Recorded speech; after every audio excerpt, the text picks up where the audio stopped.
పిత పుత్ర పవిత్రాత్మ నామమున ఆమెన్. క్రీస్తునాథుని యందు ప్రియమైనటువంటి సహోదరి సహోదరులారా, మీ అందరికీ బైబిల్ స్టడీ కార్యక్రమానికి స్వాగతం. ఈ కార్యక్రమంలో భాగంగా మనము పునీత పౌలు గలతీయులకు రాసినటువంటి లేఖను ధ్యానించబోతూ ఉన్నాము. మనం ఇదివరకే మత్తయి శుభవార్త మీద ఒక కూలంకషమైనటువంటి బైబిల్ స్టడీని నిర్వహించడం జరిగింది.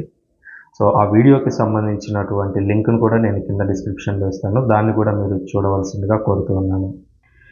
పునీత పౌలు గలతీయులకు రాసినటువంటి లేఖకు ఒక ప్రత్యేకమైనటువంటి స్థానం ఉంది. ఈ మిగిలిన లెటర్స్ వేటితో పోల్చినా కూడా ఈ లెటర్ పర్టికులర్గా గలేషియన్స్ ఎవరికైతే రాశాడో ఒక పర్టికులర్ ఎయిమ్తో ఆయన చాలా సూటిగా రాసినటువంటి లెటర్ ఇది అని చెప్పొచ్చు. సో అసలు ఈ గలేషియన్స్కి రాసినటువంటి లెటర్ కంటే ముందుగా కూడా అసలు పౌలు ఎవరు, పౌలు నేపథ్యం ఏంటి అనేది మనం అర్థం చేసుకోవాల్సినటువంటి అవసరం ఉంది. పునీత పౌలు గారు ఆల్మోస్ట్ యేసుక్రీస్తుకి సిమిలర్ ఏజ్ అనమాట. సో మేబీ ఒకవేళ డిఫరెన్స్ ఉంటే ఒక 2-3 ఏళ్ళ గ్యాప్ మాత్రమే ఉండొచ్చు. సో యేసుక్రీస్తు సమకాలికుడు, ఆ వయసుతో ఉన్నటువంటి వ్యక్తి అని మనకు చరిత్ర ద్వారా తెలుస్తూ ఉంది. ఇంకా చూసినట్లయితే పునీత పౌలు గారు స్వతహాగా అంటే ఆయన బై బర్త్ ఒక రోమన్ పౌరుడు. అందుకే చూడండి, ఇతర శిష్యులు రోమన్లకు చిక్కినప్పుడు వాళ్ళని శిక్షించాలనుకున్నప్పుడు ఒక రకంగా చూస్తే, రోమన్ పౌరుడు అని తెలిసిన తర్వాత పునీత పౌలు గారిని ప్రత్యేకంగా చూడడం మనం అపోస్తల చర్యలు గ్రంథంలో చూస్తాము. సో ఈ విధంగా చూసినట్లయితే పునీత పౌలు గారు రోమన్ పౌరుడు, రోమన్ పౌరసత్వం ఉంది అనేది అర్థం చేసుకోవచ్చు. అదేంటి, బై బర్త్ ఆయన ఎట్లాంటి నేపథ్యం ఉంది, ఏ దేశానికి సంబంధించినటువంటి వ్యక్తి అనేది ఆ బ్యాక్గ్రౌండ్. ఇక విశ్వాసం పరంగా చూసినట్లయితే లేదా పూర్వీకుల పరంగా చూసినట్లయితే ఆయన ఇజ్రాయెల్ దేశానికి చెందినవాడు. అయితే అప్పట్లో జరిగినటువంటి వలసల కారణంగా ఆయన తార్సుస్ అనేటువంటి ఒక పట్టణానికి వెళ్ళి అక్కడ నివసించడం ప్రారంభించారు. అంటే పునీత పౌలు గారి యొక్క తల్లిదండ్రులు కావచ్చు, అంతకు ముందు వారసులు ఎవరైతే ఉంటారో వాళ్ళందరూ కూడా వేరే ప్రాంతానికి వెళ్ళి జీవిస్తూ ఉన్నారు. సో వీళ్ళంతా ఎవరు అనంటే ఇజ్రాయెల్ దేశంలో ఉండలేక వేరే ప్రాంతానికి వెళ్ళిపోయి జీవిస్తూ ఉన్నటువంటి వ్యక్తులు. ఆ వ్యక్తుల్లో ఒక డిఫరెన్స్ ఉంది ఇతర యూదులతో పోలిస్తే. ఇతర యూదులకి జెరూసలేంలో ఒక టెంపుల్ ఉంది.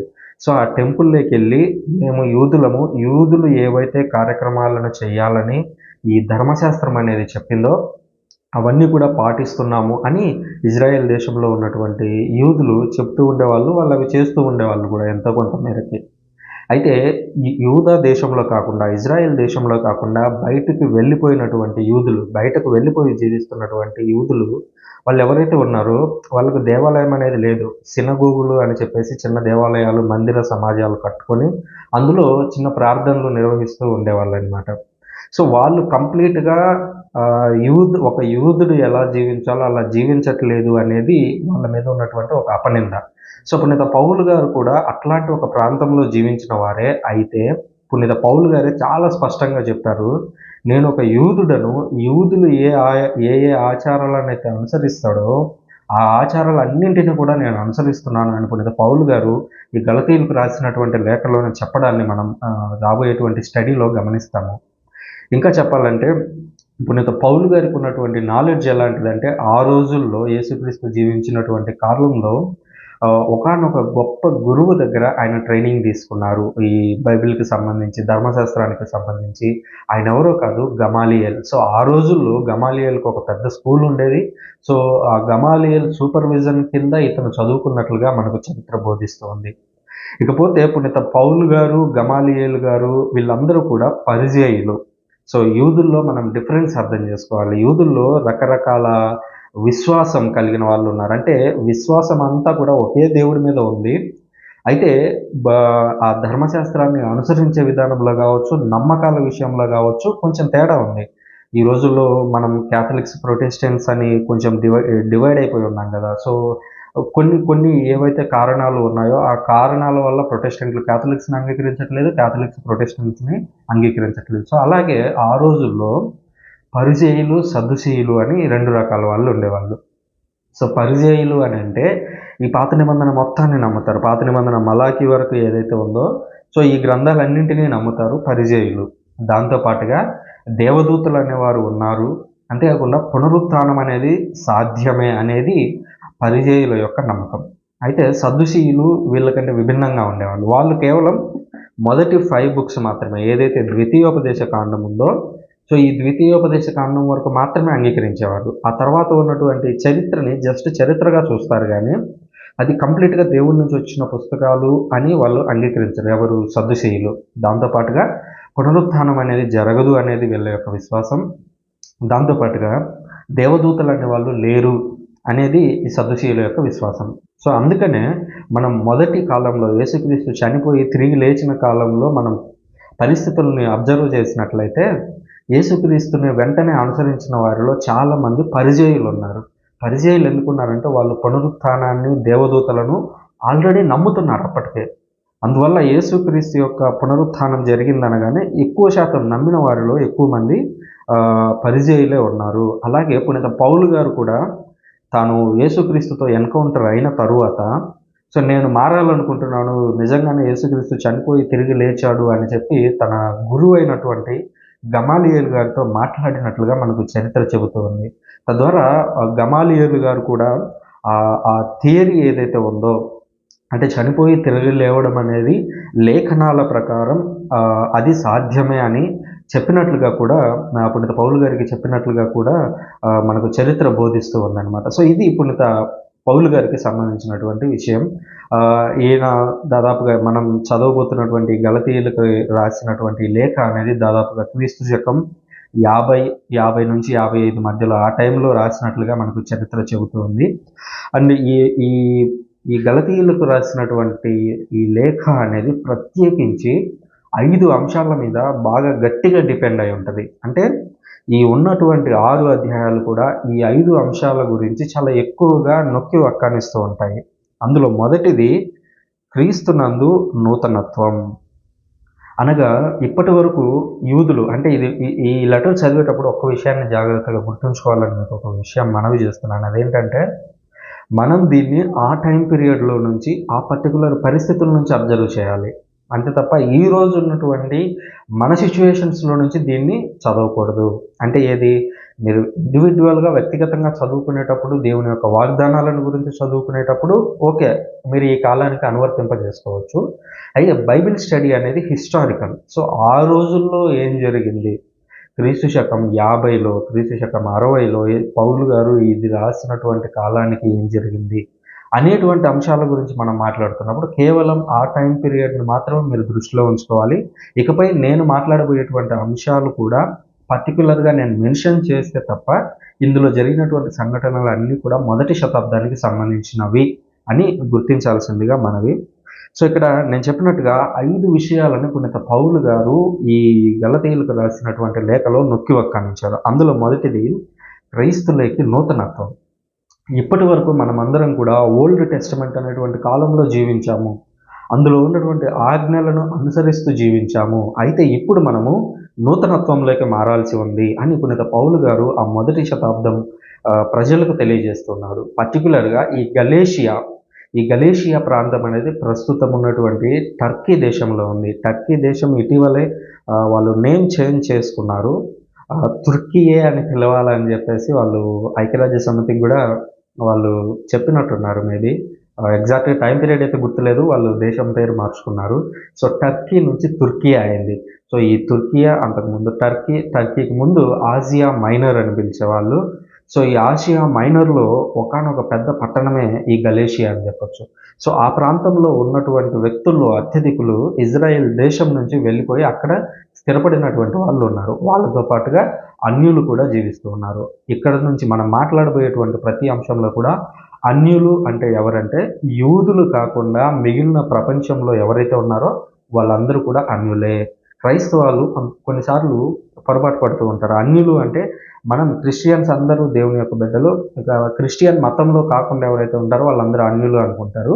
అది పొరపాటు. బైబిల్ పరిభాషలో అన్యులు అంటే యూదాయేతరులు, అంటే యూదా వంశాలలో జన్మించిన వాళ్ళు కాకుండా మిగిలిన వాళ్ళు ఏ మతంలో ఉన్నా, ఏ విశ్వాసం అనుసరిస్తున్నా వాళ్ళందరూ కూడా అన్యులు.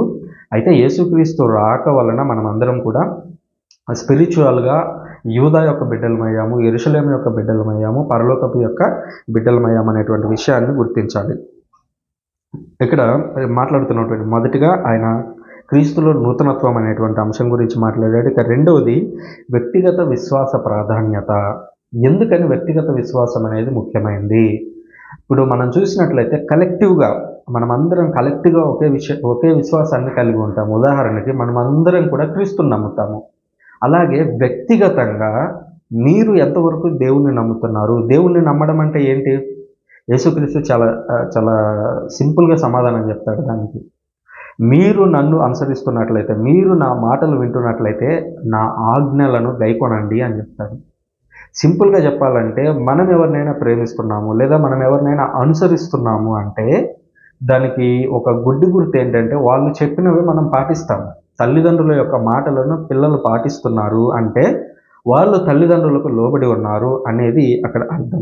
సో ఈ వ్యక్తిగత ప్రాధాన్యం అనేది ఈ విషయం కిందకు వస్తుందనే విషయాన్ని మనం గుర్తించాలి.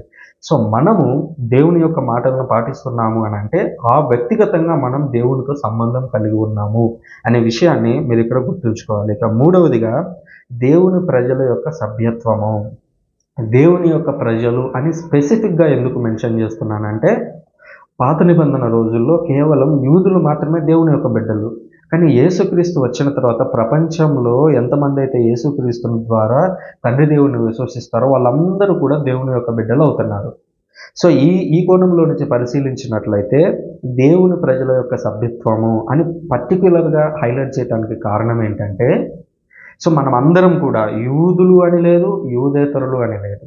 సో మనమందరం కూడా దేవుని యొక్క ఇంటిలో భాగస్వాములము. దేవునికి మనమందరము వారసులము. పర్టికులర్గా ఒక బిషప్, ఒక పాస్టరో, ఒక పోపు మాత్రమే వారసులు కాదు, అపోస్తలులు మాత్రమే వారసులు కాదు, మనమందరము కూడా దేవునికి వారసులమే అనేటువంటి విషయాన్ని ఇందులో స్పష్టం చేస్తున్నారు. ఇక నాలుగవ ముఖ్యమైనటువంటి అంశం ఏమిటంటే సామూహిక విశ్వాస సాక్ష్యం. ఇందాకనే మనం మాట్లాడుకున్నాం వ్యక్తిగతంగా ఎలా ఉన్నాము, అలాగే సామూహికంగా అంటే అందరితో కలిసి మనం ఒకే అంశం మీద స్థిరపడి ఉంటున్నామా లేదా. ఉదాహరణకు చూడండి, క్యాథలిక్స్ అందరూ ఆ బిలీఫ్స్ అన్నిటినీ అందరూ నమ్ముతారు. ఆల్మోస్ట్ అన్ని విశ్వాసాలను, క్యాథలిక్ చర్చ్ ఏ టీచింగ్స్ని అయితే చెబుతూ ఉందో వాటి అన్నింటినీ ఆల్మోస్ట్ పాటిస్తూ ఉంటారు. అలాగే ప్రొటెస్టెంట్ వాళ్ళని గమనించినట్లయితే వాళ్ళ ప్రొటెస్టెంట్ చర్చ్ ఏవైతే విశ్వాసాలను ప్రమోట్ చేస్తుందో వాటన్నిటినీ నమ్ముతూ ఉంటారు.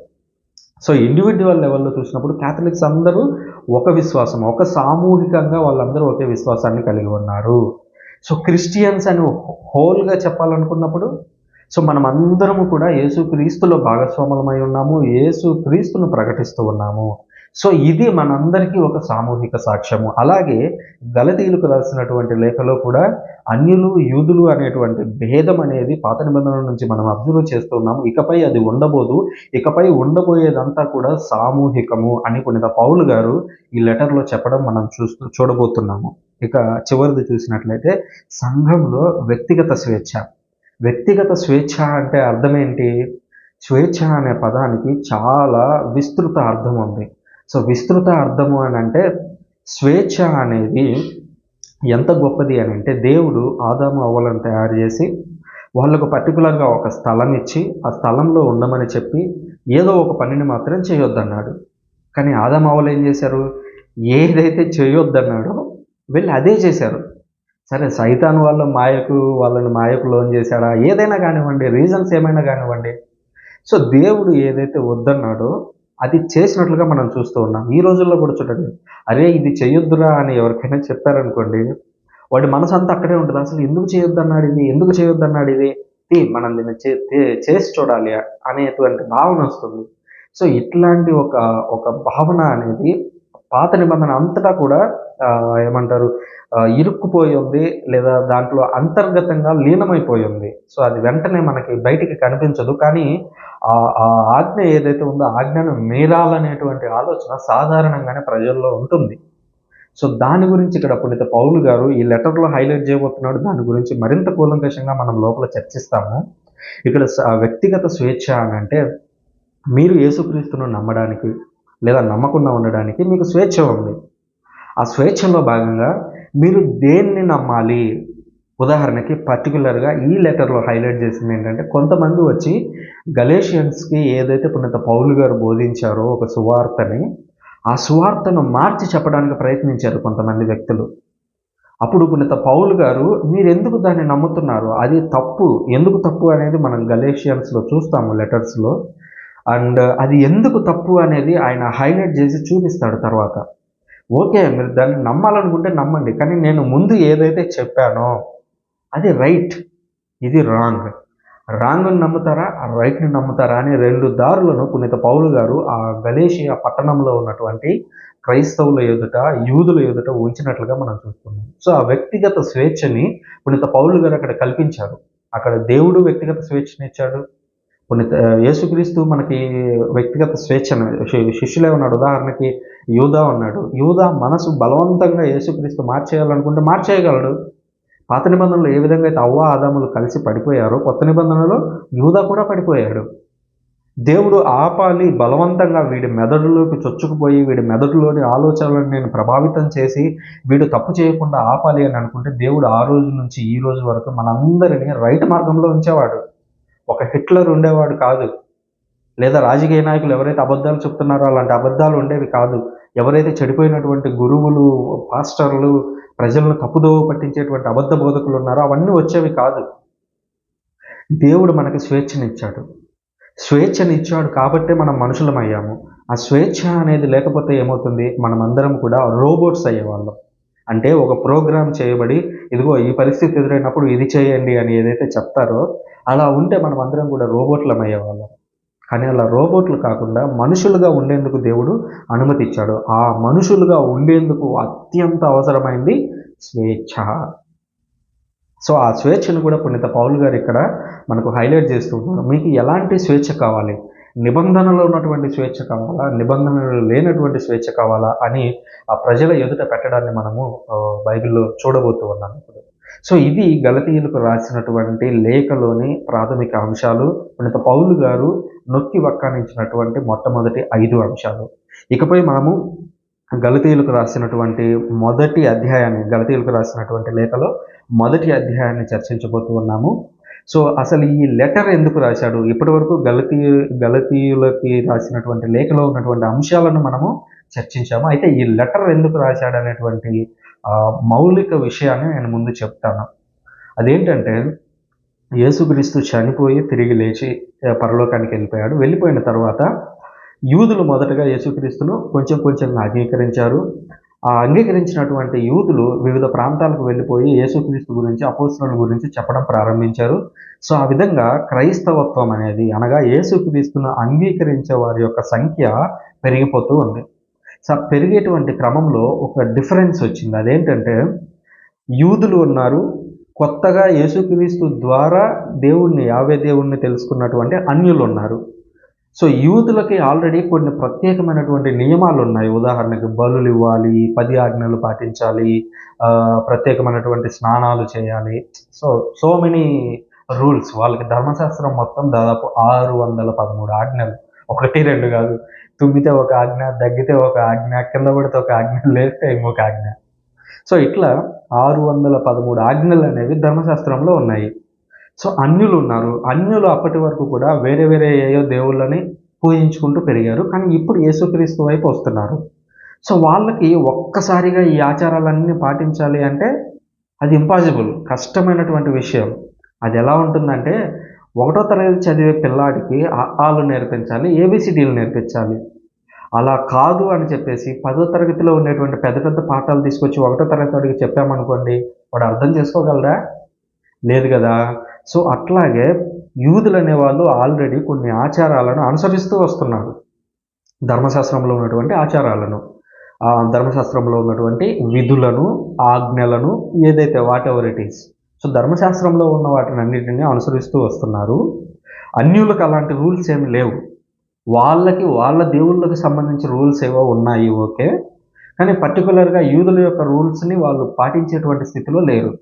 అలా లేనప్పుడు యూదుల్లో ఉన్నటువంటి కొంతమంది వ్యక్తులు గలేషియన్స్ దగ్గరకు వచ్చారు. ఈ గలేషియన్స్ దగ్గరికి యూదులు రాకముందే పునీత పౌలు గారు వచ్చి వాళ్ళకి యేసుక్రీస్తు గురించి చెప్పి వాళ్ళని క్రైస్తవులను చేసి ఒక పర్టికులర్ దివ్య పూజా బలి అనేటువంటి ఒక ఆరాధనను, అనగా ఇదిగోండి మన క్యాథలిక్ చర్చిలో పూజ జరుగుతుంది కదా, ఆ అప్పాన్ని పైకెత్తి ఇది నా శరీరము, ఇది నా రక్తం అని చెప్పి, సో అట్లాంటి ఒక మౌలిక పూజ ఆరాధన విధానం అనేది ఆల్రెడీ గలేషియన్స్లో ఉంది. సో అది ప్రారంభించి ఆయన వేరే ప్రాంతానికి వెళ్ళిపోయి సువార్త చెబుతూ ఉన్నాడు. సో అది జరిగిపోయిన తర్వాత యూదులు కొంతమంది యెరూషలేములో నుంచి గలేషియన్ పట్టణానికి వచ్చారు. సో గలేషియాకు వచ్చి చెబుతూ ఉన్నారు, మీరందరూ కూడా యేసుక్రీస్తులో భాగస్వాములు కావాలి, యేసుక్రీస్తు ద్వారా యావే దేవుని యొక్క బిడ్డలు కావాలంటే మీరందరూ సున్నతి చేసుకోవాలి అని చెప్తున్నారు. సున్నతి అనేది ఏంటి? పాత నిబంధనలో మనం అబ్జర్వ్ చేసినట్లయితే అబ్రహాము తర్వాత నుంచి మనకు కనిపించేటువంటి ఒక ఆచారం సున్నతి. ఆ సున్నతి ప్రకారం ఏం చేయాలి అని అంటే, మగవారు తమ యొక్క పురుషాంగం చివర ఉండేటువంటి చర్మాన్ని కట్ చేసుకుంటారు. సో ఇదే సున్నతి అంటే. అది దేవుడు అబ్రహాము తర్వాత ఈసాకు నుంచి ప్రారంభించినటువంటి ఒక ఆచారం.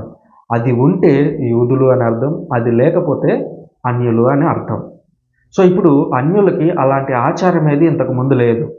సో ఇప్పుడు వాళ్ళు యూదులతో కలవాలి అని అంటే మీరు సున్నతి చేయించుకోవాలి అని యూదులు గలేషియన్స్ దగ్గరికి వచ్చి చెబుతూ ఉన్నారు. గలేషియన్స్ ఇన్ ద సెన్స్ అన్యులు. గలేషియాలో యూదులు ఉన్నారు ప్లస్ అన్యులు, ఇద్దరు ఉన్నారు అక్కడ. అదొక కాంప్లెక్స్ సమాజం. ఆ సమాజానికి యూదులు వచ్చి చెబుతున్నటువంటి విషయం ఏమిటంటే మీరు సున్నతి చేసుకోవాలి. అది అక్కడ ఉన్నటువంటి ప్రజల్లో కొంచెం అలజడి రేపింది. ఎందుకనంటే అప్పటి వరకు వాళ్ళు యూద ఆచారాలను అనుసరించలేదు.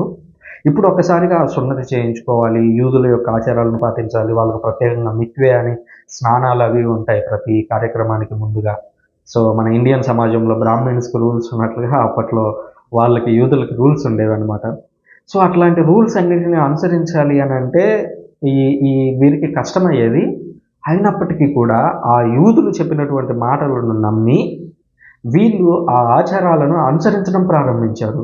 సున్నతి కావచ్చు, ఇతర ఏవైనా కార్యక్రమాలు కావచ్చు, యూదులు చెప్పినట్లుగా ఇది చేయడం ప్రారంభించారు. అలా గలేషియన్స్ ఆ ఆచారాలను పాటిస్తుంటే ఆ యెరూషలేం నుంచి వచ్చినటువంటి యూదులు వీళ్ళను పొగిడేవారు గలేషియన్స్ని. మీరు విశ్వాసంలో చాలా గొప్పవాళ్ళు, మిమ్మల్ని ఇలా చూడటం చాలా సంతోషంగా ఉందని ఇట్లా పొగుడుతూ ఉండేవాళ్ళు. ఆ పొగడ్తలకు పడిపోయినటువంటి గలేషియన్స్ ఆ యూద ఆచారాలను తీసుకొచ్చి మళ్ళీ ఆ ధర్మశాస్త్రంలోని నిబంధనలను తీసుకొచ్చి వాటన్నిటిని పాటిస్తూ ఉండేవారు. సో అప్పుడు యేసుక్రీస్తు చేసినటువంటి బలి అనేది అక్కడ ప్రాధాన్యత తగ్గిపోతూ ఉంది. మళ్ళా ధర్మశాస్త్రం అనేటువంటి ఆ కాడి కిందకి వెళ్ళిపోతూ ఉన్నారు. అందుకనే యేసుక్రీస్తు అంటాడు కదా, భారం మోయిచున్నటువంటి సమస్త ప్రజలారా నా దగ్గరకు రండి, నేను మీకు విశ్రాంతిని ఇస్తాను. ఏలైనా నా కాడి అంత బరువైంది కాదు, నా కాడి సులువైంది అని చెప్తాడు సువార్తలు, మత్తయి సువార్తలు. అందరూ ఏమనుకుంటారంటే కష్టాలు అనేది అనుకుంటారు ఆ వచనంలో. కాదు, యేసుక్రీస్తు మాట్లాడేటువంటి భారం ఏంటంటే ధర్మశాస్త్రం అనేటువంటి భారం గురించి యేసుక్రీస్తు మాట్లాడుతున్నాడు అక్కడ. చాలామంది బోధకులు ఈ రోజుల్లో తెలియక అది కష్టాలు అనేటువంటి మాటకు అనువర్తింపజేస్తున్నారు. ఓకే, దాన్ని తీసుకోవచ్చు, నేను కాదనట్లేదు. బట్ ఒరిజినల్ భావం ఆ రోజు యేసుక్రీస్తు ప్రజల ఎదుట, శిష్యుల ఎదుట చెబుతున్నటువంటి భారం ఏమిటంటే ధర్మశాస్త్రం అనే కాడిని మీరు ఇప్పటి వరకు మోస్తూ ఉన్నారు. ఆ భారం మోయిచున్న ప్రజలారా నా వద్దకు రండి, నా కాడిని మోయండి, నేను సాధుశీలుడను. ధర్మశాస్త్రం ఎలాంటిది? కఠినమైంది. కంటికి చెయ్యి, కంటికి కన్ను, చేతికి చెయ్యి, కంటికి కన్ను. అంటే నీకేదన్నా అన్యాయం జరిగిందనుకోండి, పొరపాటున నేను ఏదో కత్తి పట్టుకొని ఇటు తిప్పుతుంటే ఆ కత్తి వెళ్ళి పక్కనోడి కంటికి తగిలింది అనుకోండి, అది నా కన్ను కూడా తీసేయాలన్నమాట అప్పుడు, పొరపాటున జరిగినా కూడా. సో అట్లాంటి ఒక కఠినమైనటువంటి ధర్మశాస్త్రం కింద ఉన్నటువంటి మీరు నా కృపలోకి వచ్చినట్లయితే నా కాడి సులువైందని తెలుసుకుంటారు, నేను సాధుశీలుడనని మీరు తెలుసుకుంటారని యేసుక్రీస్తు చెప్పడం మనం చూస్తాము. సో అలాంటి ఒక ధర్మశాస్త్రం, కఠినమైనటువంటి ధర్మశాస్త్రం కిందకి ఆ గలేషియన్స్ మళ్ళీ వెళ్ళిపోతూ ఉన్నారు. అలా వెళ్ళిపోతున్నటువంటి క్రమం పునీత పౌలు గారికి తెలిసింది. తెలిసినప్పుడు ఆయన అప్పుడు బాధతో అట్ ది సేమ్ టైం తండ్రిలాగా ఒక గొప్ప స్వరంతో, ఒక ఏమంటారు అధికారం కలిగినటువంటి స్వరంతో గలేషియన్స్కి ఈ లెటర్ రాశాడు. సో ఈ లెటర్ వెనుక ఉన్నటువంటి నేపథ్యం ఇది. ఇక మొదటి అధ్యాయంలో నుంచి మనం చదవడం ప్రారంభిద్దాము. ఈరోజు మనం మొదటి అధ్యాయాన్ని చదువుదాము, మొదటి అధ్యాయాన్ని ధ్యానిద్దాము. మొదటి వచనం నుంచి చదువుతున్నాను. గలతీయులకు పునీత పౌలు గారు గలతీయులకు రాసినటువంటి లేఖ మొదటి అధ్యాయము 1వ వచనం నుంచి చదువుతున్నాను. మనుషుల నుండి కానీ మనుషుని ద్వారా కానీ కాక యేసుక్రీస్తు ద్వారా ఆయనను మృతులలో నుండి లేవనెత్తిన తండ్రి యొక్క దేవుని ద్వారా అపోస్తులునిగా పిలుపు పొందిన పౌలు రాయినది. సో పౌలు గారు తను రాసినటువంటి లేఖకి ఒక అథెంటిసిటీ ఇస్తున్నాడు. సో అది ఈ రోజుల్లో ఇంకా ముఖ్యం. ఆ రోజుల్లో ఎంతవరకు ముఖ్యమో కాదో మనం పక్కన పెడితే, ఈ రోజుల్లో ఇంకా ముఖ్యం. ఎందుకంటే బైబిల్‌లో ఉన్నటువంటి పుస్తకాలను ఎవరు రాశారనేటువంటి క్వెషన్ వచ్చినప్పుడు, దానికి ఆన్సర్ అనేది 2 రకాలుగా దొరుకుతది. ఒకటి ఆ బుక్‌లోనే ఆన్సర్ ఉంటది. అంటే ఆ బుక్ ఎవరైతే రాశారో, ఇదిగోండి పునీత పౌలు అనేటువంటి నేను ఈ బుక్ రాశాను అని చెప్పి పునీత పౌలు గారు ఇక్కడ చెప్పడం చూస్తున్నాం. కొన్నిసార్లు అలాంటి పేరు ఉండకపోవచ్చు. అలా ఉండనప్పుడు దాన్ని బయట నుంచి ఎవరో ఒకరు అథెంటిసేట్ చేస్తారు. అంటే ఉదాహరణకి యోహాను గారు రాశారనుకోండి ఒక లెటరు. యోహాను రాసినటువంటి లెటర్ గురించి క్రీస్తు శకం 70లోనో 80లో రాశారనుకోండి. క్రీస్తు శకం 90లోనో 110లోనో ఎవరో ఒక హిస్టోరియన్ ఉంటారు. ఎవరో ఒక రచయిత ఉంటారు. ఆ కాలానికి సంబంధించినటువంటి రచయిత. ఆ రచయిత తాను రాసుకునేటువంటి రచనల్లో ఇదిగో పలాని యోహాన్ గారు ఒక లెటర్ రాశారు. సో ఆ లెటర్‌లో ఈ మాట ఉంది అని కొన్నిసార్లు కోట్ చేస్తూ ఉంటారు. సో అది ఇంటర్నల్ అండ్ ఎక్స్‌టర్నల్ ఎవిడెన్సెస్ అంటాం చూడండి, అదనమాట. సో ఇందులో పునీత పౌలు గారు ఇంటర్నల్ ఎవిడెన్స్ చూపిస్తున్నారు. అదేంటంటే, నేను పౌలుని ఈ లెటర్‌ని రాస్తున్నాను అని చెబుతూనే ఇంకొక స్పెసిఫిక్ విషయాన్ని ఆయన చెప్తున్నాడు. చూడండి, మనుష్యుల నుండి కానీ, మనుష్యుని ద్వారా గాని గాక, యేసుక్రీస్తు ద్వారా ఆయనను మృతులలో నుండి లేవనెత్తిన తండ్రియగు దేవుని ద్వారా ఆయనను మృతులలో నుండి లేవనెత్తిన తండ్రియగు దేవుడి ద్వారా అపోస్తలునిగా పిలుపు పొందిన. సో ఇక్కడ ఇది చాలా ముఖ్యం. ఎందుకని పునీత పౌలు గారు ఈ మాటను స్పెసిఫిక్‌గా చెప్తున్నాడంటే, నేను అపోస్తలునిగా పిలుపు పొందాను అని మొట్టమొదటి వచనంలోనే ఆయన ఏమన్నా డబ్బా కొట్టుకుంటున్నాడా? డబ్బా కొట్టుకోవట్లేదు. ఆ మాట ఆయన రాయడానికి ఒక ప్రత్యేకమైనటువంటి కారణం ఉంది. ఎందుకు అనంటే, ముందుగా అపోస్తలు అనేటువంటి మాటను పరిశీలిద్దాం. దాని తర్వాత ఇది ఎందుకు రాశాడనేది పరిశీలిద్దాం. అపోస్తలు అంటే పంపబడిన వాడు అని అర్థం. యేసుక్రీస్తు ఎవరినైతే పంపించాడో సువార్త నిమిత్తము వాళ్ళందరినీ అపోస్తల్స్ అంటారు. సో మనకి ఎంతమంది అపోస్తల్స్ ఉన్నారు? 12 మంది ఉన్నారు. 12 మందితో పాటు పునీత పౌలు గారు కూడా అపోస్తలు. ఎందుకు నేను అపోస్తలుడయ్యాడు? యేసుక్రీస్తు ద్వారా డైరెక్ట్‌గా ఎవరైతే కమిషన్ పొందారో, commission in the sense duty, బాధ్యత ఎవరైతే పొందారో వారిని మనం అపోస్తల్స్ అని పిలుస్తున్నాం. సో 12 మంది డైరెక్ట్‌గా యేసుక్రీస్తు నుంచి సందేశం పొందారు. ఆ తర్వాత పునీత పౌలు గారికి యేసుక్రీస్తు ప్రత్యేకంగా కనిపించి, నీవు నా సువార్తను చెప్పుము అన్నట్లుగా ఆయనని ఒక హెచ్చరించిన స్వరంతో ఆయన మాట్లాడడం చూస్తాము. అట్ ది సేమ్ టైం యేసుక్రీస్తు స్వరంలో బాధ కూడా కనిపించడం చూస్తాము. సౌలా సౌలా నీవేళ నన్ను హింసించుచున్నావు అని అంటాడు. సో ఒక పక్క బాధ ఉంది. అదే పక్క ఇంకో పక్కన కమిషన్ ఇస్తున్నాడు. అంటే ఒక బాధ్యతని ఇస్తున్నాడు పునీత పౌలు గారికి. రాబోయేటువంటి కాలంలో నువ్వు ఒక గొప్ప అపోస్తలుగా వాళ్ళందరికీ సువార్తను చెప్పాలి, అన్యులందరికీ అనేటువంటి ఒక గొప్ప బాధ్యతను పునీత పౌలు గారి మీద యేసుక్రీస్తు ఆ రోజు పెడుతూ ఉన్నట్లుగా మనం చూస్తూ ఉన్నాము. సో పునీత పౌలు గారు యేసుక్రీస్తు ద్వారా డైరెక్ట్‌గా సందేశాన్ని పొందారు. డైరెక్ట్‌గా ఆయన సువార్తను బోధించడానికి యేసుక్రీస్తు ద్వారా సందేశాన్ని పొందారు. పునీత పేతురు గారి ద్వారా ఆమోదం పొందారు. ఎందుకని పునీత పేతురు ద్వారా ఆమోదం పొందారో? పునీత పేతురు గారు అప్పటికి పోపు. కాబట్టి ఆయన నుంచి ఆమోదం పొంది తర్వాత సువార్తని ఆయన వెదజల్లుతూ అనేక ప్రాంతాలకు వెళ్ళడం మనం చూస్తామన్నమాట. సో ఇక్కడ అపోస్తలు అనేటువంటి మాటకు ఆ మీనింగ్ ఉంది. రెండోది మనుషుని ద్వారా కాకుండా, మనుషుని వల్ల కాకుండా యేసుక్రీస్తు ద్వారా నేను అది పొందాను అని చెప్తున్నాడు. ఎందుకంటే యెరూషలేము నుంచి కొంతమంది వ్యక్తులు వచ్చి మిమ్మల్ని పాత ఆచారాల వైపు మళ్ళీ మరలిస్తున్నారు. సో మీరు దాన్ని నమ్మొద్దు. ఎందుకంటే వాళ్ళు దేవుని దగ్గర నుంచి డైరెక్ట్‌గా సందేశాన్ని పొందలేదు. అక్కడి నుంచి వచ్చిన వారు అపోస్తల్స్ కాదు. వచ్చిన వాళ్ళు ఎవరంటే యెరూషలేము నుంచి కొంతమంది వ్యక్తులు వచ్చి చెబుతూ ఉన్నారు. సో ఆ వ్యక్తుల్లాగా నేను మీకు చెప్పట్లేదు. నేను డైరెక్ట్‌గా యేసుక్రీస్తు నుంచి, తండ్రి యొక్క దేవుని నుంచి అధికారం పొందాను. ఆ అధికారం పొంది ఆ అధికారంతో బోధిస్తున్నాను అనేటువంటి మీనింగ్‌లో పునీత పౌలు గారు మొదటి వచనంలోనే చెబుతున్నాడు. స్పష్టంగా క్లియర్‌గా చెబుతూ ఉన్నాడు. అంటే మొట్టమొదటి ఒక్క వచనం చదివితే చాలు రాబోయేటువంటి అధ్యాయాలన్నీ కూడా వాళ్ళని ఖండించబోతున్నాడు. లేదా వాళ్ళు చేస్తున్నటువంటి తప్పుని ఎత్తి చూపించబోతున్నాడు అనేది మనకు మొదటి వచనంలో ఆయన చూపిస్తున్నటువంటి అధికారం ద్వారా అర్థమవుతుంది అనే విషయం మనం అర్థం చేసుకోవచ్చు. ఇక రెండో వచనం చూసినట్లయితే, ఇటునున్న సోదరులు అందరూ నాతో కలిసి గలతీయలోని ఉన్నటువంటి క్రైస్తవ సంఘములకు శుభాకాంక్షలు పంపుచున్నారు. సో ఇది జనరల్గా ఈ మాట ప్రతి లెటర్లో కూడా కనిపిస్తూ ఉంటుంది. మనం కూడా పాత రోజుల్లో, ఈ రోజుల్లో లెటర్స్ అన్నీ మాయమైపోయాయి, అన్ని వాట్సాప్లో మెసెంజర్స్ వచ్చేసాయి. పాత రోజుల్లో చూసినట్లయితే ఈవెన్ నేను చిన్నగా ఉన్నప్పుడు కూడా లెటర్స్ రాసుకొని పోస్ట్ బాక్స్లో వేస్తే అది ఎక్కడికో వెళ్ళిపోయేది అనమాట. అందులో రాసేవాళ్ళం, బాగున్నా బాగలేకపోయినా కూడా చిన్నమ్మ గారికి నమస్కారములు, మేమందరము ఇక్కడ క్షేమము, మీరందరూ అక్కడ క్షేమం అని తలంచుతున్నాము అని ఆ లెటర్లో రాసుకునే వాళ్ళం అనమాట. సో అట్లాగా ఈ లెటర్లో కూడా పునీత పౌలు గారు ఆ మాట అంటున్నాడు. ఇక్కడ ఉన్నటువంటి సోదరులందరూ కూడా మీకు శుభాకాంక్షలు చెబుతున్నారు. గలేషియాలో ఉన్నటువంటి క్రైస్తవులకు, క్రైస్తవ సంఘములకు శుభాకాంక్షలు తెలియజేస్తూ ఉన్నారు అనేటువంటి విషయాన్ని తెలియజేస్తూ, మన తండ్రి యొక్క దేవుడును ప్రభువుకు యేసుక్రీస్తు మీకు కృపను సమాధానమును ప్రసాదింతురుగాక. ఈ మాటలో మనం జాగ్రత్తగా అబ్జర్వ్ చేయాల్సినటువంటి విషయాలు రెండు ఉన్నాయి. ఒకటి కృప, రెండోది సమాధానము. సో ఈ కృప అనేటువంటి మాట చాలా ఇంపార్టెంట్. ఎందుకంటే పాత నిబంధన అంతా కూడా ఒక ధర్మశాస్త్రము, ఒక లా, ఒక చట్టం ప్రకారం నడుస్తూ ఉంటుంది. అయితే కొత్త నిబంధన అంతా కూడా కృప, గ్రేస్ అనేటువంటి మాటతో నడుస్తూ ఉంటుంది.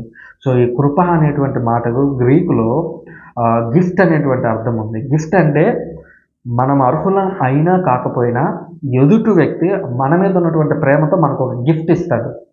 సో మనం దాన్ని తిరిగి ఇవ్వాలా వద్దా అని అంటే మన వైపు ఆ ఆచారం అంతగా కనిపించదు. తిరిగి డెఫినెట్గా గిఫ్ట్ ఇవ్వాలనే ఆచారం పెద్దగా కనిపించదు. కానీ గ్రీకు సమాజంలో, ఆనాటి రోమన్ సమాజంలో మనం ఎవరికైనా సరే ఒక గిఫ్ట్ ఇస్తున్నామంటే వారి వారి స్థాయిలకు తగినట్లుగా వాళ్ళు తిరిగి మనకు సాయం చేస్తారు, తిరిగి మనకి గిఫ్ట్ ఇస్తారు అనేటువంటి భావన ఆ రోజు గ్రీకుల్లో ఉండేది. జనరల్గా ఇచ్చేవాళ్ళు కూడా. ఈ రోజుల్లో మనం దానికి ఒక ఎగ్జాంపుల్గా చెప్పాలంటే, ఇప్పుడు దసరా పండుగ వచ్చిందనుకోండి, కంపెనీస్ అన్నీ కూడా వాళ్ళ ఎంప్లాయీస్కి బోనస్ ఇస్తాయి. బోనస్ ఎందుకు ఇస్తాయి? ఈ ఉద్యోగులందరూ కూడా ఇంకొంచెం కష్టపడి పనిచేయాలి. వాళ్ళు ఏం ప్రేమతో ఇస్తారని నేను అనుకోవట్లేదు ఏ కంపెనీ కూడా. వీడు ఇంకా మా కోసం ఎక్కువగా పనిచేయాలి అనేటువంటి ఉద్దేశంతో బోనస్ ఇస్తాయి. సో అట్లాంటి ఒక కృప అనేది, ఒక గ్రేస్, గిఫ్ట్ అనేది ఆనాటి సమాజంలో తిరిగి ఇవ్వగలిగేది అని అర్థం అనమాట. సో పునీత పౌలు గారు ఆ మాటని ఇక్కడ ఇంక్లూడ్ చేస్తున్నారు అంటేనే దాని అర్థం ఏంటంటే, యేసుక్రీస్తు మీకు ఒక కృపను అనుగ్రహించారు, మీరందరూ కూడా దేవుని యొక్క బిడ్డలయ్యేటువంటి అవకాశాన్ని కల్పించాడు. అట్ ది సేమ్ టైం మీరు ఆయనకి సంథింగ్ ఏదో చేయాల్సి ఉంది అనేటువంటి కోణంలో నుంచి ఆయన ఈ గిఫ్ట్ అనేటువంటి మాటను, కృప, గ్రేస్ అనేటువంటి మాటను వాడుతున్నారు. మనకు తెలుసు పునీత పౌలు గారు కోయిన్ గ్రీక్, అంటే ప్రస్తుతం ఉన్న గ్రీక్ భాష కాకుండా అంతకుముందు ఓల్డ్ గ్రీక్ ఏదైతే ఉందో దాన్ని కోయిన్ గ్రీక్ అని పిలుస్తారు. ఆ గ్రీకు భాషలో మంచి నిష్ణాతులు, బాగా పండితుడు అందులో.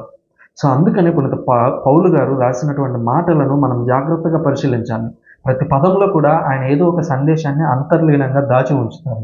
సో ఇక్కడ కృప అనేటువంటి మాటను ఆయన ఇంక్లూడ్ చేయడానికి కారణం, మీరు యేసుక్రీస్తును రిసీవ్ చేసుకున్నారు మొదటగా, ఓకే. ఇప్పుడు యేసుక్రీస్తు సువార్తను మార్చడానికి కొంతమంది వస్తున్నారు.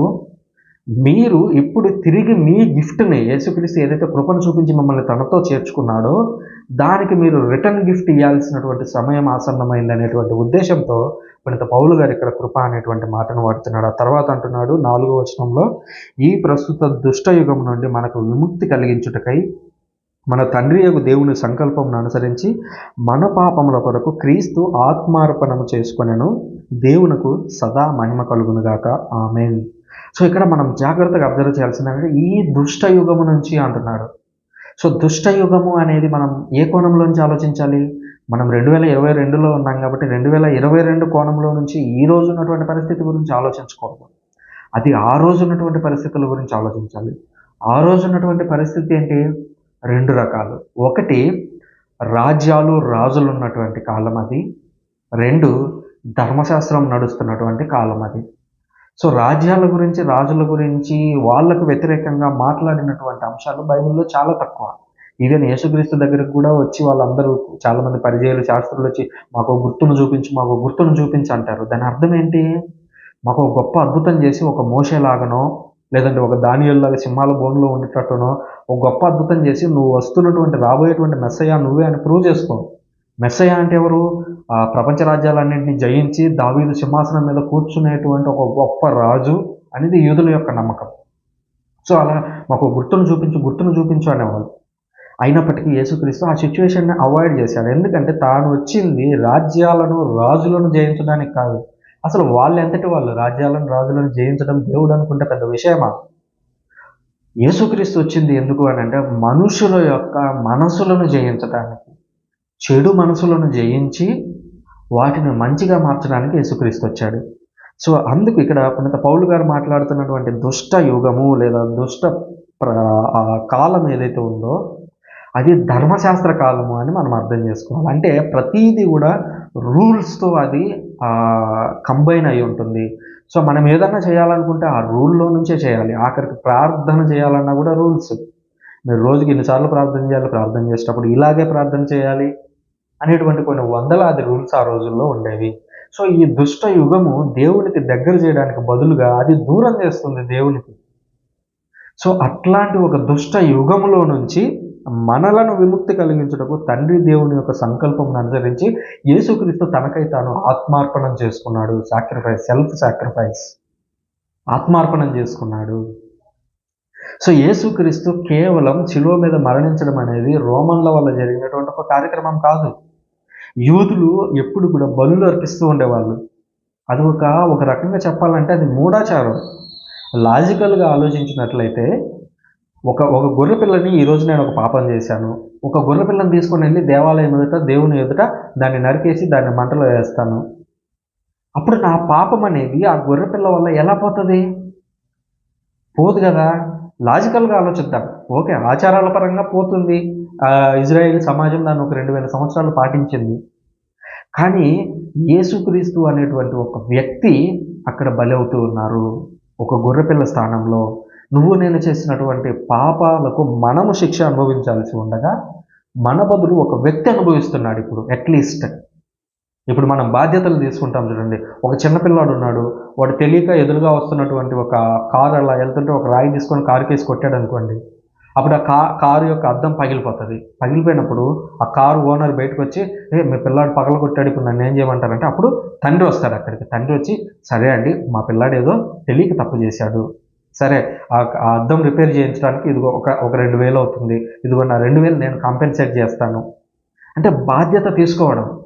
కొడుకు చేసిన తప్పుకు తండ్రి అక్కడ బాధ్యత తీసుకున్నాడు. అలాగే యేసుక్రీస్తు మనందరి తరపున ఆయన బాధ్యతను తీసుకున్నాడు. ఒక బిడ్డగా మనము ఆయన బిడ్డలము, మనం తెలిసి తెలియక తప్పు చేశాము. ఆ తప్పుకు ఆయన బాధ్యత తీసుకొని మనం మరణించాల్సి ఉండగా యేసుక్రీస్తు మరణించాడు. ఆయన ఎలా మరణించాడు? ధర్మశాస్త్రమును అనుసరించి మరణించాడు. ఆయన ధర్మశాస్త్రం ప్రకారం ఏంటి? పాపాలు చేసిన వాడు చనిపోవాలి. సో యేసుక్రీస్తు ఆయన ఆ విధంగా బలి అయ్యి గొర్రెపిల్ల స్థానంలో ఆయనే మన తండ్రిగా, మన అన్నగా, ఒకవేళ ఏజ్ పెద్దయిన వాళ్ళు అయితే మన తండ్రి, మన తమ్ముడిగా ఆయన బలి అయ్యి మనకు రావాల్సినటువంటి శిక్షను ఆయన మీద వేసుకొని ఆయన సెల్ఫ్ సాక్రిఫైస్. మనం అడగలేదు కాబట్టే పునీత పౌలు గారు ఏమంటున్నారు ఇక్కడ? ఆత్మార్పణం చేసుకున్నాడు. కొంతమంది అంటారు, మీరేమన్నా అడిగారా యేసుక్రీస్తుని చచ్చిపోమని? యేసుక్రీస్తు మనం అడిగాడని చనిపోలేదు. ఆత్మార్పణం అంటే ఏంటి? ఆయనకై ఆయనను తీసుకున్నటువంటి స్వనిర్ణయం అది. సో ఆ విధంగా యేసుక్రీస్తు దుష్టయుగం నుంచి విడిపించడానికి ఆ ధర్మశాస్త్రము, ఆ నిబంధనలు, ఆ బలులు అనేటువంటి దాన్ని అంతటిని జయించడం కోసం, దాని నుంచి మనుషులకు విముక్తి కలిగించడం కోసం తనను తాను ఆత్మార్పణం చేసుకున్నాడు. ఆయన తనకు తానే సెల్ఫ్ సాక్రిఫైస్ అయ్యాడు. అందుకని దేవునికి సదా మహిమ కలుగునుగాక. మనం అడగక ముందే చేశాడు కాబట్టి థ్యాంక్స్ చెప్తున్నాం. మనం అడిగాం కాబట్టి ఆయన చేయలేదు. అడగకుండానే చేశాడు కాబట్టి మనం థ్యాంక్స్ చెప్తున్నాం. అడగకుండా చేశాడు కాబట్టి అది కృప అయింది. గ్రేస్ అంటే ఏంటి? ఇది మీనింగ్, అసలు మీనింగ్. సో మనం అడిగామని ఆయన చేయలేదు, ఆయన స్వనిర్ణయాన్ని అనుసరించి దాన్ని చేశాడు. సో ఇది పునీత పౌలు గారు ఇంట్రొడక్షన్, ఆ లెటర్కి ఇచ్చినటువంటి ఇంట్రొడక్షన్. ఇప్పుడు అసలు విషయంలోకి వెళ్తున్నాడు. పునీత పౌలు గారిలో మనం ఒక కొత్త పౌలును చూస్తాం. ఇప్పటి వరకు ప్రశాంతంగా యేసుక్రీస్తు, కృప, దేవునికి మహిమ, సదా ఈ పదాలన్నీ వాడాడు. ఇప్పుడు చూడండి 6వ వచనం నుంచి ఆయన టోన్ మారిపోతుంటుంది. మిమ్మల్ని చూసి నాకు ఆశ్చర్యం అవుతుంది, క్రీస్తు యొక్క కృపకు మిమ్మల్ని పిలిచిన వారిని ఇంత త్వరగా విడనాడి మరి ఒక సువార్త వైపు మరలుచున్నారు కదా. నిజమునకు అది మరి ఒక సువార్త కాదు, కానీ కొందరు మిమ్మల్ని కలవరపెట్టి యేసుక్రీస్తు సువార్తను మార్పు చేయ ప్రయత్నించుచున్నారు. యేసుక్రీస్తు పునీత పౌలు గారు చూడండి ఇక్కడ ఏమన్నా, మిమ్మల్ని చూసి నాకు ఆశ్చర్యం అవుతుంది. ఎందుకు ఆశ్చర్యపడుతున్నాడు? ఆల్రెడీ మీరు క్రిస్టియన్ అనేటువంటి ఒక విశ్వాసంలో ఉన్నారు. ఆ విశ్వాసాన్ని నేను అక్కడ గలేషియాకి వచ్చి నేను వివరించినప్పుడు మీరు చాలా బలంగా విశ్వాసంలో కనిపించారు. ఇతర సంఘాలతో పోలిస్తే మీలో విశ్వాసం అధికంగా ఉందని నేను భావించాను. మరి ఇప్పుడు మిమ్మల్ని పిలిచినటువంటి యేసుక్రీస్తుని వదిలేసి మరి ఒక సువార్త వైపు వెళ్తున్నారంట. నాకు ఆశ్చర్యపోతున్నాను నేను. ఎందుకని వాళ్ళు చెప్పినటువంటి మాటలను నమ్ముతున్నారు? నిజమునకు అది మరి ఒక సువార్త కాదు, కానీ మేము కొందరు కలవరపెట్టి క్రీస్తు సువార్తను మార్పు చేయ ప్రయత్నిస్తున్నారు. క్రీస్తు సువార్త అనేది ఒక పర్టికులర్ ఎయిమ్తో వచ్చింది ఒక ప్రజల్లోకి. ఆ ధర్మశాస్త్రం అనేటువంటి కాడిని వదిలేయాలి. భారం మోయించిన సమస్త జనులారా నా వద్దకు రండి, నేను మీకు విశ్రాంతినిస్తాను, నా కాడిని మోయండి, అది సులువుగా ఉంటుంది. సో ఆ భారాన్ని వదిలించడానికి యేసుక్రీస్తు వచ్చాడు, సువార్త గురించి చెప్పాడు. సువార్త అపోస్తలుల ద్వారా ప్రపంచంలోకి వెళ్ళిపోయింది. ఇప్పుడు మీరు ఆ సువార్తను వదిలేసి ఒక కొత్త సువార్త వైపు వెళ్తున్నారంట. ఎందుకు? అది మరి ఒక సువార్తే, కానీ అది మిమ్మల్ని కలవర పెట్టడానికి వచ్చి మీ ఆ సువార్త, అసలు సువార్త ఏదైతుందో దాన్ని మార్పు చేయడానికి ప్రయత్నిస్తూ ఉంది. సో అలాంటి దాన్ని మీరెందుకు నమ్ముతున్నారు? మేము కానీ, లేక దిగి వచ్చిన ఒక దేవదూతయే కానీ మేము బోధించిన దానికంటే భిన్నమైన సువార్తను మీకు బోధించిన ఎడల అతడు శపింపబడును గాక.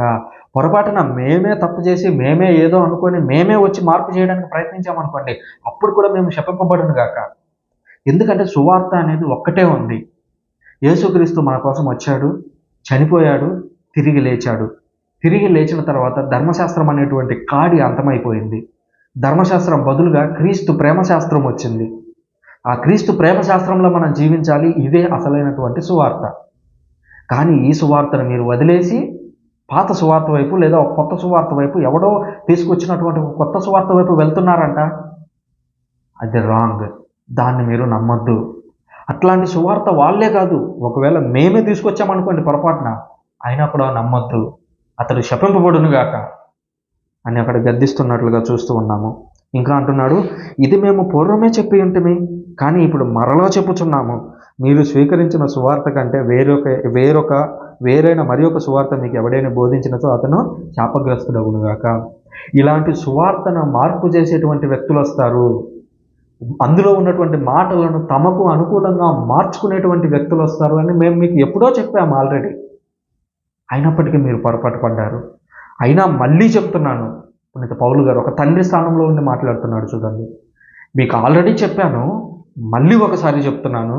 ఏమనంటే, ఇలాంటి సువార్త ఎవడైనా తీసుకొచ్చినట్లయితే, కొత్త సువార్త, యేసుక్రీస్తు తీసుకొచ్చినటువంటి అసలు సువార్తను వదిలేసి వేరొక సువార్తను ఎవరైతే తీసుకొస్తాడో అతను శపింపబడును గాక, అతను శాపగ్రస్తుడగును గాక. ఇప్పుడు నేను మానవుల ఆమోదం పొందటానికి ప్రయత్నిస్తున్నానా, లేక దేవుని ఆమోదాన్ని ప్రయత్నిస్తున్నానా? నేను మానవులని సంతోషపెట్టడానికి ప్రయత్నిస్తున్నానా?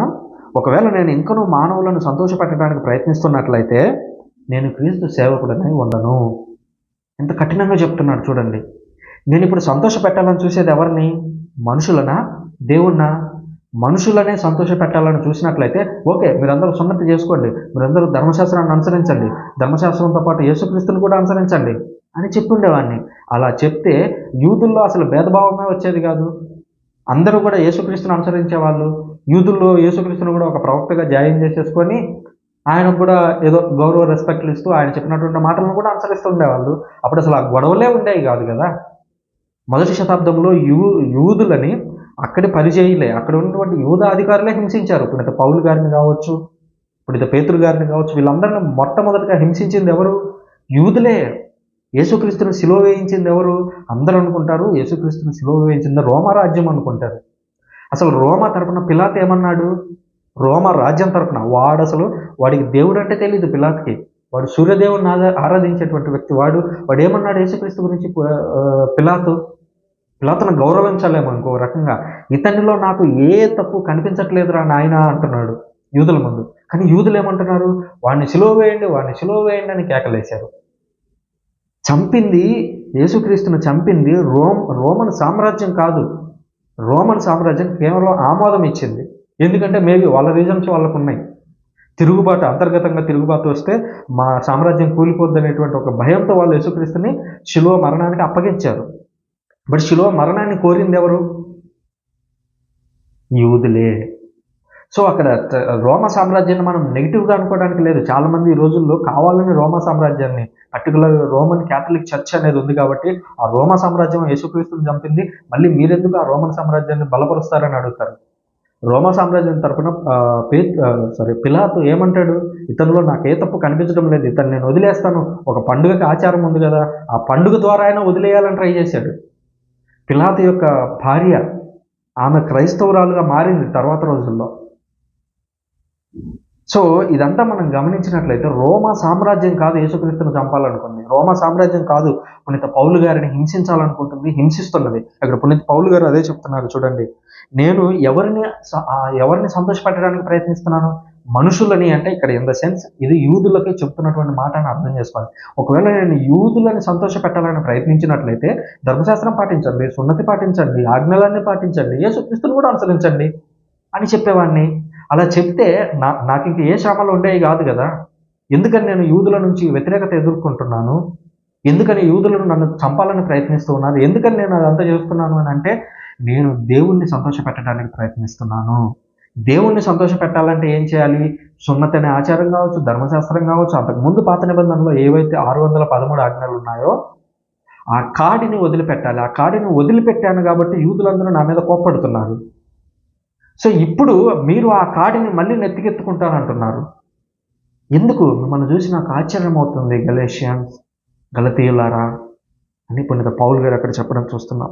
ఇది ఒక సువార్తకు సంబంధించినటువంటి విషయం, వేరే సువార్తను తీసుకొచ్చారు అని.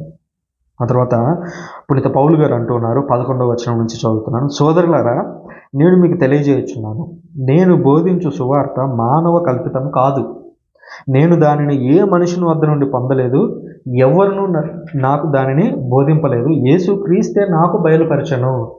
తన స్పెషల్ కాల్ గురించి చెప్తున్నాడు, ప్రత్యేకంగా అతనికి వచ్చినటువంటి పిలుపు గురించి పునీత పౌలు గారు ఇక్కడ మాట్లాడుతూ ఉన్నాడు.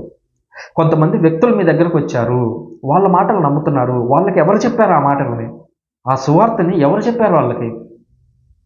మీరు వాళ్ళ మాటలు నమ్ముతున్నారు, కానీ నేను మీకు చెప్పినటువంటి మాటలు స్వయాన యేసుక్రీస్తు దగ్గర నుంచి పొందినటువంటి మాటలను, ఏ మనుషుని దగ్గర నుంచి కాదు, యేసుక్రీస్తు దగ్గర నుంచి నేను పొంది చెబుతున్నటువంటి మాటలను కాదని మీరెందుకు ఆ సువార్త వైపు మరలుచున్నారు ఇంకా అంటున్నాడు. 13వ వచనం చూసినట్లయితే, పూర్వం నేను యూద సంఘమునందున్న రోజులలో దేవుని సంఘమును ఎంతగా హింసించి దానిని నాశనం చేయ ప్రయత్నించుతున్నా మీరు విని ఉన్నారు కదా.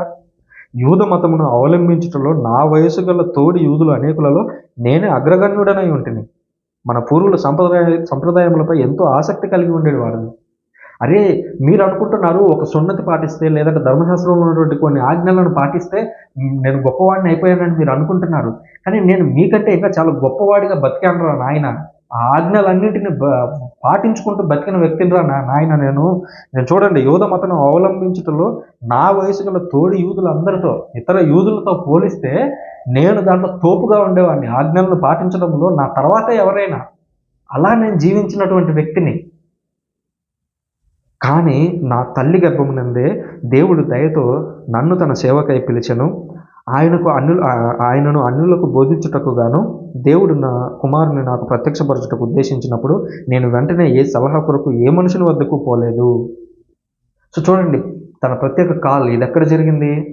పునీత పౌలు గారు డమాస్కస్ వెళ్ళేటువంటి మార్గంలో యేసుక్రీస్తును సందర్శించడం మనం చూస్తాం. సో అక్కడ ఉన్నటువంటి ప్రజలను ఇది కొత్త బైబిల్ తీసుకున్నా ఈ పేజెస్ అలవాటు కాలేదు, లేదంటే టకటక తిప్పేవాడిని. ఇంతకుముందు పాత బైబిల్ అయితే కరెక్ట్గా అపోస్తుల కార్యాలు రావాలంటే ఇలా తిప్పుతూ వచ్చేది. ఇప్పుడు ఇది కొత్త బైబిల్ అయింది, సో పేజెస్ తిరగట్లేదు వెంటనే. సో ఇక్కడ 9వ అధ్యాయంలో మనం చూస్తాం, అపోస్తుల కార్యములు 9వ అధ్యాయంలో మనం చూసినట్లయితే పునీత పౌలు గారు డమాస్కస్లో ఆ ప్రాంతానికి వెళ్తున్నారు. డమాస్కస్లో ఉన్నటువంటి మేబీ అక్కడ ఉన్నటువంటి క్రైస్తవులను కావచ్చు, అక్కడ క్రైస్తవ నాయకులు ఉన్నారు, వాళ్ళని పట్టుకోవాలనే ఉద్దేశంతో డమాస్కస్కి వెళ్తూ ఉన్నారు. అలా వెళ్తూ ఉన్నటువంటి క్రమంలో యేసుక్రీస్తు పునీత పౌలు గారికి కనిపించారు. చూడండి, 3వ వచనం, అపోస్తుల కార్యములు 9వ అధ్యాయం 3వ వచనం. యేసుక్రీస్తు పునీత పౌలు గారికి దర్శనం ఇవ్వడానికి చూస్తున్నాం. అతడు బయలుదేరి దమస్క నగరమును సమీపించినప్పుడు ఆకాశం నుండి ఒక వెలుగు అకస్మాత్తుగా అతని చుట్టూను ప్రకాశించెను. అప్పుడు అతడు నేల మీద పడిపోగా, సౌలు సౌలు, నీవేళ నన్ను హింసించుచున్నావు అని ఒక స్వరం అతనికి వినిపించెను. ప్రభు, నీవెవరవు అని అతడు ప్రశ్నించెను. నీవు హింసించుచున్న యేసును నేనే. నీవు లేచి నగరంలోనికి పొమ్ము, అక్కడ నీవు ఏమి చేయవలెనో తెలుపబడును అని ఆ స్వరము పలికెను. జాగ్రత్తగా అబ్జర్వ్ చేయండి, యేసుక్రీస్తు పునీత పౌలు గారికి దర్శనం ఇచ్చినటువంటి సమయంలో పునీత పౌలు గారి చుట్టూ కొంతమంది ఉన్నారు, కానీ వాళ్ళు ఎవరికి అది కనిపించలేదు. ఓన్లీ ఆ వెలుగు అనేది కేవలం పునీత పౌలు గారికి కనిపించింది. అక్కడ స్వరం వినిపించింది.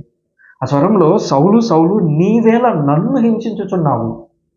చూడండి, యాక్చువల్గా ఎవరిని హింసించాడు పునీత పౌలు గారు? ఆ రోజుల్లో క్రిస్టియన్స్ని హింసించాడు. కానీ యేసుక్రీస్తు ఏమంటున్నాడు? నీవు నన్నెందుకు హింసించుచున్నావు అంటే, క్రిస్టియన్స్ని ఎవరైతే బాధ పెడతారో యేసుక్రీస్తు అది తనను బాధ పెట్టినట్టుగా తీసుకుంటున్నాడు. పునీత పౌలు గారిలో అంత మార్పు రావడానికి అది కూడా ఒక కారణం. అంతేకాదు, చూడండి, ఎందుకు నన్ను హింసిస్తున్నావు అని అంటే పునీత పౌలు గారు వెంటనే ఎవడరా నువ్వు అనలేదు. ఏమన్నాడు చూడండి, ప్రభువు నీవెవరవు. చూడండి, అంటే ఒక్క క్షణంలో అంత మార్పు ఎందుకు కలిగిందంటే, ఆల్రెడీ పునీత పౌలు గారు పరిచయుని ప్రకారం, పరిచయుల యొక్క నమ్మకాల ప్రకారం పునరుత్థానము, దేవదూతల యొక్క అస్పిరేషన్, వాళ్ళు కనిపించడం అనేది వాళ్ళు నమ్ముతారు దాన్ని. సో ఇక్కడ నాకు ఒక దర్శనం అవుతుంది అనేటువంటి విషయాన్ని పునీత పౌలు వెంటనే గుర్తించారు. అలా గుర్తించాలి అంటే ఈ పాత నిబంధన మీద ఆయనకు బాగా పట్టుండాలి. ఇంతకుముందు ఎవరికి దేవుడు అలా కనిపించినప్పుడు ఎలా ఉండేది సిచ్యువేషన్? ఒక వెలుగు వచ్చేది, సరిగా కనిపించేది కాదు, ఒక స్వరం వినిపించేది. ఇవన్నీ పాత నిబంధన చదివి ఆ యూద ఆచారాలను అనుసరించే వాళ్ళకి ఆ విషయం అర్థమవుతుంది. అందుకనే పునీత పౌలు గారు వెంటనే దాన్ని గుర్తించి, ప్రభు మీరెవరు అని ప్రశ్నించాడు. ఆ ప్రశ్నించిన తర్వాత యేసుక్రీస్తు చెప్పాడు. ఆయన కొద్ది రోజులు, ఒక 2-3 రోజులు కళ్ళు కనిపించలేదు. ఆ తర్వాత మళ్ళీ ఒక వ్యక్తి వచ్చి, అననీయాస్ అనేటువంటి వ్యక్తి వచ్చి ఆయనకి కళ్ళు ఇవ్వడం మనం చూస్తాం. ఇదంతా మీరు అపోస్తలుల చర్యలు 9వ అధ్యాయంలో చూడొచ్చు. సో ఇది అక్కడ బ్యాక్గ్రౌండ్. రైట్. సో ఆ విధంగా పునీత పౌలు గారు మారు మనసు పొంది యేసుక్రీస్తు నుంచే ఆ సందేశాన్ని ఆయన పొందారు. ఆ విధంగా పొంది ఆ సువార్తను చెప్పడానికి గలేషియాకు వచ్చారు, చెప్పారు. ఇప్పుడు అదే ప్రాంతానికి వేరే వాళ్ళు వచ్చి ఆ సువార్తను మార్పు చేయడానికి ప్రయత్నిస్తూ ఉన్నారు. పునీత పౌలు గారు దాన్ని ఉద్దేశించి చెప్తూ ఉన్నాడు. అందుకని అంటున్నాడు చూడండి, నేను వెంటనే సలహా కొరకు ఏ మనుషుని దగ్గరికి పోలేదు, ఎందుకంటే యేసుక్రీస్తు నాకు ఆల్రెడీ బయలుపరిచాడు. ఇక నేను మనుషుల దగ్గరికి పోవాల్సిన అవసరం లేదు. అయితే నాకంటే ముందుగా అపోస్తలైన వారిని చూచుటకు నేను యెరూషలేం పోలేదు, కానీ అరేబియాకు వెళ్ళిపోయి తిని దమస్కు పట్టణంకి తిరిగి వచ్చి తిని 3 సంవత్సరాల తర్వాత పేతురును సందర్శించి విషయంలో తెలుసుకున్నట్టుకు యెరూషలేము వెళ్ళి అతనితో 15 రోజులు గడిపి తిని. ఇక్కడ పేతురు ప్రస్తావన అసలు ఎందుకు చేస్తున్నాడు పునీత పౌలు గారు? జాగ్రత్తగా అబ్జర్వ్ చేయాలి. ఈ రోజుల్లో మనం చూసినట్లయితే క్యాథలిక్, ప్రొటెస్టెంట్ అనేటువంటి 2 ప్రధాన విభాగాలు ఉన్నాయి. క్యాథలిక్ చర్చ్ బిలీవ్ చేసేది ఏంటంటే పునీత పౌలు గారు మొట్టమొదటి పోప్. సో దీన్ని మనం ఎక్కడ చూస్తాము?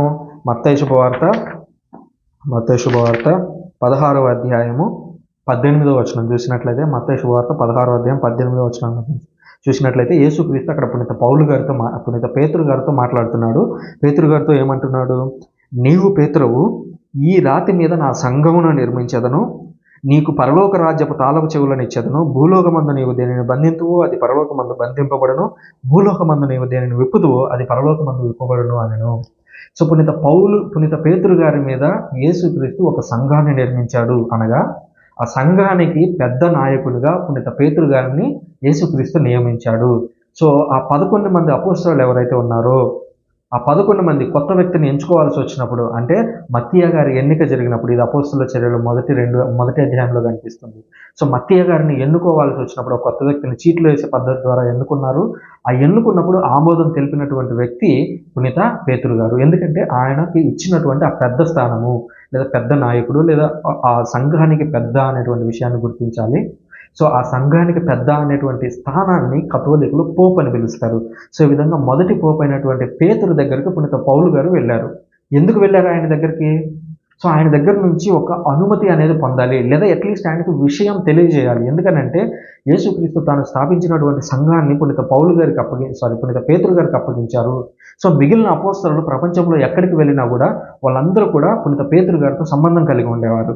సో పునీత పేతురు ఎక్కడ తాను సువార్తను ప్రకటించారు?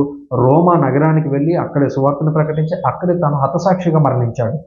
సో హతసాక్షిగా అక్కడ మరణించడం వల్ల, ఆయన సమాధి అనేది అక్కడ ఏర్పాటు అవ్వడం వల్ల అక్కడి నుంచి సువార్త అనేది ప్రపంచానికి వ్యాపించడం ప్రారంభమైంది. అక్కడ నుంచే కాథలిక్ చర్చ్ అనేది ప్రారంభమైంది. ఆ కాథలిక్ చర్చ్ అక్కడ నుంచి ప్రారంభమైంది కాబట్టి దాన్ని రోమన్ క్యాథలిక్ చర్చ్ అంటారు. రోమా నుంచి స్టార్ట్ అయింది కాబట్టి పునీత పేతురు గారు రోమాలో ఉన్నారు. మిగిలిన అపోస్తలులు ఎక్కడున్నా కూడా వాళ్ళందరూ కూడా పునీత పేతురు గారితో సంబంధం కలిగి ఉండేవారు. సో ఆ విధంగా రోమన్ క్యాథలిక్ చర్చ్ అనేది ప్రారంభమైంది. సో ఈ విధంగా పునీత పౌలు గారు పేతురు గారి వద్దకు వెళ్ళి ఆయనతో మాట్లాడి అనేక విషయాలను తెలుసుకున్నారు. ప్లస్ అంతేకాకుండా ఆయన నుంచి అనుమతి పొంది అనేక ప్రాంతాలకు వెళ్ళి సంఘాలను ప్రారంభించడం మనం చూస్తూ ఉన్నాము. 3 సంవత్సరముల తర్వాత పేతురుని దర్శించాడు. అది ఓకే. 19వ వచనం, ప్రభువు సహోదరుడైనటువంటి యాకోబును తప్ప నేను మరి ఏ ఇతర అపోస్తలుని చూడలేదు. సో ఇక్కడ పౌలు గారు ఏమని చెప్తున్నారంటే, నాకు ఇతర ఏ అపోస్తలు తెలియదు, వాళ్ళ నుంచి నేను గొప్ప విషయాలు నేను తెలుసుకోలేదు. నాకు తెలిసినటువంటి విషయాలన్నిటినీ స్వయాన యేసుక్రీస్తే నాకు బోధించాడు. నేను చెప్పినటువంటి సువార్త అనేది ఏదైతే ఉందో అవన్నీ యేసుక్రీస్తు అనేటువంటి వ్యక్తి నాకు విషయాలను చెప్పాడు. నేను మీకు రాయుచున్న విషయములలో అబద్ధమాడటలేదని దేవుని ఎదుటగా పలుకుచున్నాను అని ఒక సాక్ష్యం ఇస్తున్నాడు అక్కడ. సో దేవుని ఎదుట నేను మీకు సత్యమే చెబుతున్నటువంటి విషయాన్ని మీకు మరొకసారి చెబుతున్నాను. కాబట్టి మీరు ఆ కొత్త సువార్త ఏదైతే ఉందో, సున్నతి పాటించాలి, ధర్మశాస్త్రం పాటించాలి అనేటువంటి సువార్త ఏదైతే ఉందో మీరు దాన్ని నమ్మవద్దు అనేటువంటి విషయాన్ని చెబుతూ ఉన్నాడు. ఆ తర్వాత అంటున్నాడు, తదనంతరం నేను సిరియా షిలీషియా ప్రాంతములకు వెళ్ళి తిని అంతవరకును యూదయలోని క్రీస్తు సంఘముల వారికి నాతో ముఖ పరిచయం లేకుండాను. అయితే ఒకప్పుడు తాను మనలను హింసించిన అతడే ఈనాడు తాను నిర్మూలనం చేయించిన విశ్వాసమును బోధించుచున్నాడని మాత్రం వారు వినుచుంటిరి. నన్ను గురించి వారు దేవుని స్తుతించిరి. సో ఇక్కడ తన గురించి సాక్ష్యం అందిస్తున్నాడు. మళ్ళీ ఏమని, ఇంతకుముందు నేను క్రైస్తవులను అనే వారిని హింసించాను. ఆ హింసించినటువంటి వ్యక్తి ఎవరైతే ఉన్నాడో ఇప్పుడు యేసుక్రీస్తు వైపు మరలి మనం ఏదైతే విశ్వాసాన్ని నమ్ముతున్నామో, యేసుక్రీస్తు చెప్పినటువంటి విశ్వాసం ఏదైతే ఉందో, కృప అనేటువంటి విశ్వాసం ఏదైతే ఉందో ఆ విశ్వాసాన్ని ఇప్పుడు అతను ప్రబోధిస్తున్నాడు అని చెప్పి నా గురించి దేవుణ్ణి వాళ్ళందరూ కూడా స్తుతిస్తూ ఉన్నారు. సో అంటే ఇక్కడ పౌలు గారు ఎవరెవరిని జత చేశారు చూడండి. అటు అపోస్తలులను జత చేశారు, ఇతర సంఘాలను కూడా జత చేశాడు. నా గురించి సాక్ష్యం గమనించండి. నేను డైరెక్ట్గా దేవుడి నుంచి సందేశాన్ని పొందాను, అదే వచ్చి మీకు చెప్పాను. ఇప్పుడు మనుషులు ఎవరో వచ్చి చెప్తే మీరు మారాలని ట్రై చేస్తూ ఉన్నారు. కానీ మిగిలిన సంఘాలను చూడండి, అపోస్తలులను చూడండి, వాళ్ళందరూ కూడా నాతో అంగీకరిస్తూ ఉన్నారు. ఆ సువార్త నేను ఏదైతే చెప్పానో అది కరెక్ట్ అని అంటూ ఉన్నారు. మరి మీరెందుకు వేరే దాని వైపు మరలుతున్నారు అని పునీత పౌలు గారు అక్కడ తన బాధను వ్యక్తం చేయడం చూస్తూ ఉన్నాము. ఆ తర్వాత పునీత పౌలు గారు ఈ సున్నతి గురించి సూటిగా మాట్లాడడాన్ని మనం 2వ అధ్యాయంలో చూస్తాం. ఇప్పటివరకు మనము గలతీయులకు పునీత పౌలు గారు రాసినటువంటి లేఖ యొక్క ఉపోద్ఘాతాన్ని, అలాగే పునీత పౌలు గారి యొక్క నేపథ్యాన్ని, మొదటి అధ్యాయంలో పునీత పౌలు గారు చెప్పినటువంటి విషయాలను ధ్యానించాము. ఇందులో మీకు ఏవైనా డౌట్లు ఉన్నట్లయితే తప్పకుండా మీరు కామెంట్ బాక్స్లో రాయొచ్చు, దానికి నేను సమాధానం ఇచ్చే ప్రయత్నం చేస్తాను. ఇక రాబోయేటువంటి క్లాసులో మనం 2వ అధ్యాయాన్ని ధ్యానిస్తాము. 2వ అధ్యాయంలో ప్రత్యేకించి పునీత పౌలు గారు యూదులకు అన్యులకు మధ్య డిఫరెన్షియేషన్ చూపిస్తూ దేవునిలో ఏ విధంగా ఏకమవుతాం అనేటువంటి విషయాలను బోధిస్తూ సున్నతి గురించి ఆయన పలు విషయాలను నేర్పించడం మనం చూస్తాము. సో తర్వాతి ఆ సందేశాలను పొందడానికి మీరు కావాలంటే నా నెంబర్కి వాట్సాప్లో సంప్రదించవచ్చు. మీకు స్క్రీన్ మీద నెంబర్ కూడా కనిపిస్తూ ఉంటుంది. ఆ నెంబర్ను సంప్రదించినట్లయితే వాట్సాప్ ద్వారా కూడా మీరు ఈ సందేశాలను పొందవచ్చు. Thank you very much.